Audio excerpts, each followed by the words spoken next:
Hakim Shepard hidup sendirian. Ia adalah seorang diaken yang baik di gerejanya dan selalu rajin datang ke gereja dan duduk di tempat yang sama. Suatu hari, dia absen tanpa kabar. Tempat duduknya kosong. Pendeta Norman Cox bertanya-tanya, "Mana Pak Hakim?" Banyak orang mencoba menelepon, tetapi tidak ada jawaban. Beberapa teman-teman gereja bergegas pergi ke rumahnya. Diketuk, bel dibunyikan, tetap tidak ada jawaban. Akhirnya, mereka memberanikan diri membuka pintu rumah dengan paksa. Didapati Hakim Shepard sedang tergeletak pingsan. Penyebabnya ialah karena ia menghirup bocoran gas dari alat pemanas ruangan yang rusak. Syukurlah ia masih tertolong. Dokter berkata, apabila terlambat setengah jam saja, maka Pak Hakim itu pasti sudah tak bernyawa lagi. Hari itu, tempat duduk Hakim Shepard kosong. Di dalam pandangan sesama jemaat, ia absen. Pendeta mencarinya sebab Pak Hakim tidak hadir, bangkunya kosong. Tetapi bagi Tuhan tidak. Tuhan tidak mengenal absen. Bangku kosong itu dipakainya untuk berbicara, untuk menyampaikan pesan agar bala bantuan datang kala Pak Hakim membutuhkan. Kesetiaan Hakim Shepard kepada Tuhan dan pelayanannya di gereja membuat ketidakhadirannya mengundang tanda tanya, yang akhirnya malah menjadi jalan Tuhan untuk menyelamatkan nyawanya. Rasul Paulus menyampaikan nasihat supaya umat Kristen di Korintus teguh dalam iman dan giat dalam pekerjaan Tuhan. Sebab dalam persekutuan dengan Tuhan, jerih payahmu tidak sia-sia.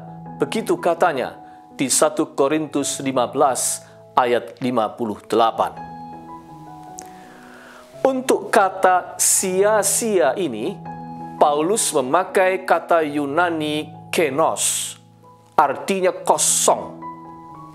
Itu berarti kelekatan dan kesetiaan kita kepada Tuhan tidak pernah kosong, tidak pernah mengenal kesia-siaan. Tuhan tidak mengenal bangku kosong. Semuanya bersuara, semuanya berguna, tidak ada yang sia-sia. Tidak jarang dalam kehidupan ini, di mata kita sering kita jumpai sesuatu yang tampak kosong, hampa, tidak ada isinya, sia-sia, tak berguna. Entah itu berupa nasihat kita yang tidak didengarkan, saran kita yang tidak digubris, atau pelayanan kita yang tidak pernah dilihat dan diakui orang, atau tulisan kita yang sepertinya tidak diminati oleh pembaca, uluran tangan kita yang tak bersambut, hasil kerja keras kita yang tidak ditengok atau tidak dihargai, seperti kita ini sedang menabur garam di lautan atau menuang air ke dalam tempayan yang bocor. Suatu usaha yang sepertinya hasilnya nihil, kosong. Atau Mungkin berupa kelalaian kita yang membuat kita jadi tertinggal, atau kegagalan yang membuat kita tidak masuk hitungan, atau kecerobohan tak bersengaja yang membuahkan kerugian, atau kondisi sakit yang membatalkan kehadiran atau keikutsertaan kita.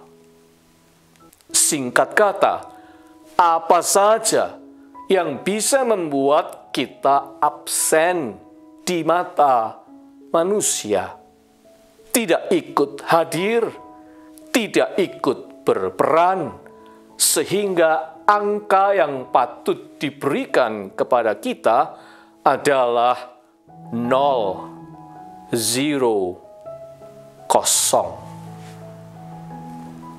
Tetapi jangan lekas berputus asa menyaksikan apa saja yang tampaknya kosong seperti itu di dalam hidup, pekerjaan, dan pelayanan kita.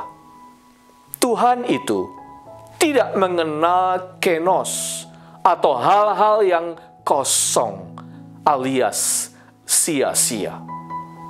Tuhan itu sebaliknya adalah ahlinya membuat yang kosong menjadi berisi, yang sia-sia menjadi berguna, dan yang hampa menjadi bermakna. Bahkan seluruh jagat alam raya ini dibuatnya dari kekosongan, dari ketiadaan menjadi ada.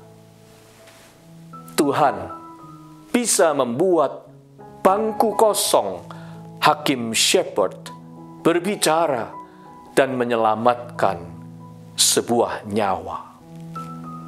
Dia bisa membuat semua yang tadinya kosong, yang kelihatannya tidak berarti, dan kerja keras kita yang sepertinya kelihatan sia-sia, membuahkan hasil tidak terduga.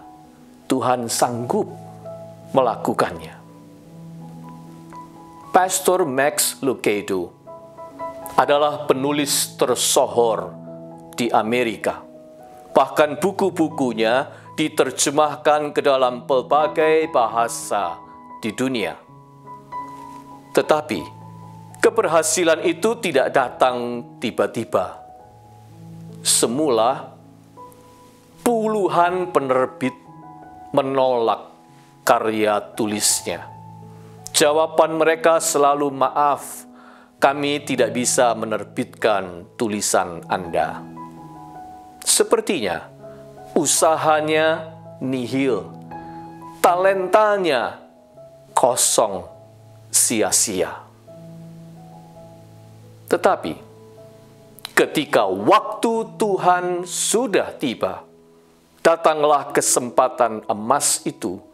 Salah satu penerbit menyambut karya tulisnya, dan jadilah buku-bukunya digemari jutaan orang di dunia. Tentu saja, apa yang kita lakukan pasti sia-sia apabila kita melakukan kejahatan dan perbuatan-perbuatan di luar kehendak Tuhan. Namun, jika kita melakukan hal-hal yang menurut jalan Tuhan, dalam persekutuan dengan Tuhan, atau hal-hal yang berkenan di hati Tuhan dan memuliakan Dia, yakinlah, semuanya itu tidak ada yang sia-sia, bukan kenos, tidak kosong. Bahkan, andai kata tampaknya kosong, sebenarnya tidak. Sebab Tuhan sedang mengerjakan sesuatu yang baik di dalam rencananya. Jadi, jangan goyah, percayalah, jangan patah semangat.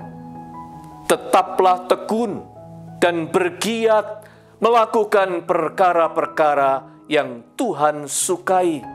Sebab dalam persekutuan dengan Tuhan, tidak satu pun jerih payah kita yang sia-sia. Bapa penuh kasih karunia, sejujurnya di mata kami banyak perkara yang seolah-olah hampa. Kami dihimpit perasaan sia-sia dan seperti mengerjakan hal-hal tak berguna. Tolonglah kami Bapa, untuk mengandalkan bukan diri kami semata. Mampukan kami untuk percaya bahwa kala kami tak berdaya, Engkau tetap bekerja. Dan pekerjaan-Mu itu sempurna adanya. Maka dalam persekutuan dengan Yesus, kami ingin tetap berdoa dan bekerja. Amin.